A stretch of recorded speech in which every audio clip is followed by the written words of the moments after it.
Hi everyone. First, let me introduce myself. My name is Latief Rahmatullah Pasha Wangdi, and today we'll be talking about what is speech act. My presentation is divided into 6 parts. The first one is what is speech act, and the second one is type of speech acts, and the third one is why illocutionary, and the fourth one is speech act classification, and the fifth is analyzing, and the sixth, the final one is conclusion. Okay, let's start. What are speech acts? Acts of speech are acts of communication. To communicate is to express a particular attitude, and the type of speech act used corresponds to the type of attitude that is expressed. The simple explanation is that when a person says something, the person also will do something depending on the context. Type of speech act. There are 3 types of speech act. That is locutionary, illocutionary, and perlocutionary. Okay, let's start from the left. Locutionary is the literal meaning of the utterance that is explaining or informing. Illocutionary is the social function that the utterance or written text that is informing, ordering, warning, etc. Simply, it is for understanding the meaning of the utterance or the hidden bit of the utterance. Perlocutionary, in other hands, is the result or effect that is produced by the utterance in that given context. Okay, here I gave you an example, caution, wet floor. The locutionary of caution, wet floor is informing that the floor is wet. It is the literal meaning of the context.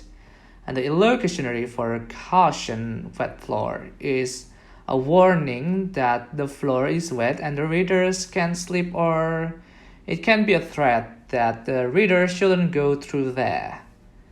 And the perlocutionary for caution, wet floor, is that the person who reads it will be cautious when going through it, or he will avoid passing through the location that have that sign. Another example is I am tired. This is what I'm describing it. Locutionary will be only informing us that the speaker is tired. Illocutionary will give us not just a piece of information, but it tells us that the speaker expressing disagreement, deny, dislike, and the disability that the speaker has. Perlocutionary will adjust that the listener understand that the speaker is tired, and the listener will try to do something on his or her own without assistance from the speaker, or the speaker dislike the activity, so the listener will not invite the speaker to do the activity.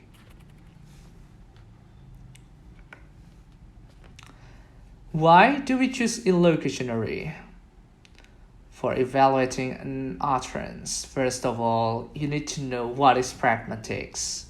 Pragmatics is the study of how words are used and how the same word can have different meanings in the different context.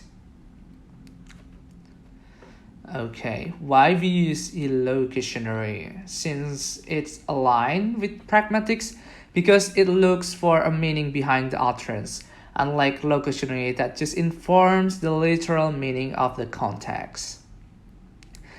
And illocutionary has IVITs, or illocutionary force indicating devices. The devices can be found in a slot for verb, word order, stress, and intonation. Here I gave you an illocutionary force indicating device example of intonation. The first one is you shut up.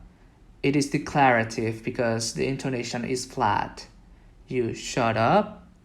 It is interrogative because the intonation is up and down. You shut up. It is an imperative because the intonation is going up and up.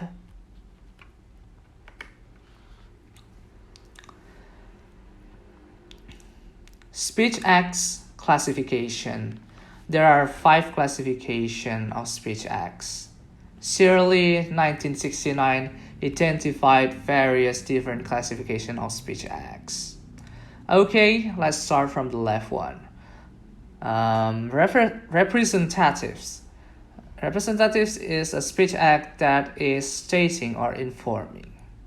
For example, it is sunny outside, therefore outside the weather is sunny. Directives. Directives is a speech act that the speaker used to get the hearer to do something. Give me my phone, for example.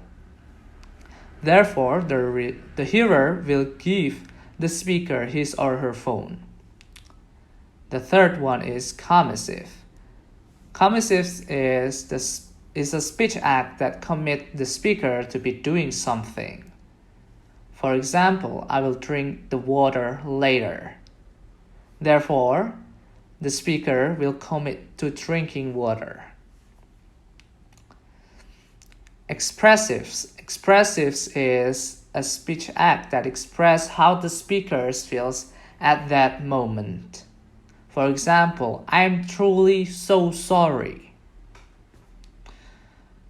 It is an expression of an apology that perhaps the speaker did something wrong. And the final one is declarations. Declaration is a speech act that declares something by an utterance.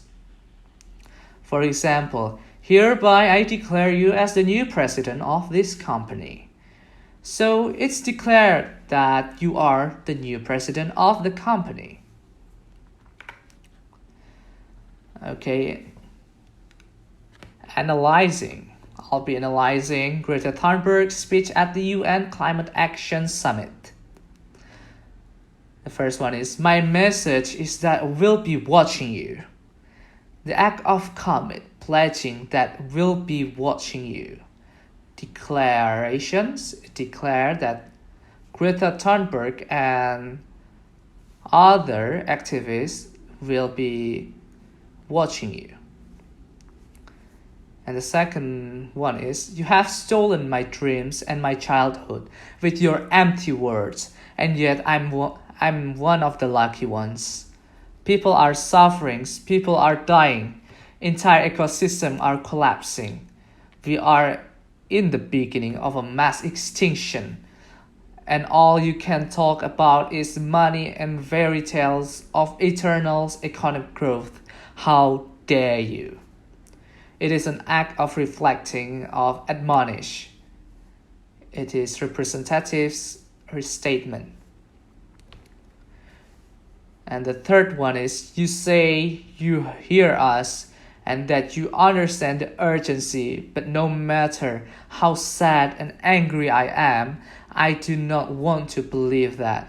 Because if you really understood the situation and still kept on failing to act, then you will be evil, and that I refuse to believe. It is an act of asserting, acknowledging, commit. She commits to not believe that they were evil.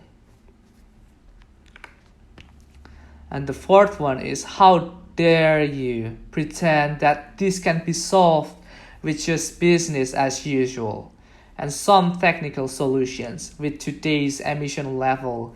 That remaining CO2 budget will be entirely gone within less than 8.5 years. It is an act of evaluating. He speculate that the CO2 budget will be entirely gone within less than 8.5 years. It is representatives informing. And the final one is, we will not let you get away with this. Right here, right now, is where we drew the line. The world is waking up and change is coming. Whether you like it or not, it is an act of suggesting, warning. It is representatives informing also. That brings us to the end of our presentation. Conclusion, speech acts. On any given occasion, the action of producing an utterance will consist of three related acts, that is, locutionary, illocutionary, and perlocutionary. The locutionary, illocutionary, and perlocutionary acts are the three basic elements that define a speech act by Leach, 1983.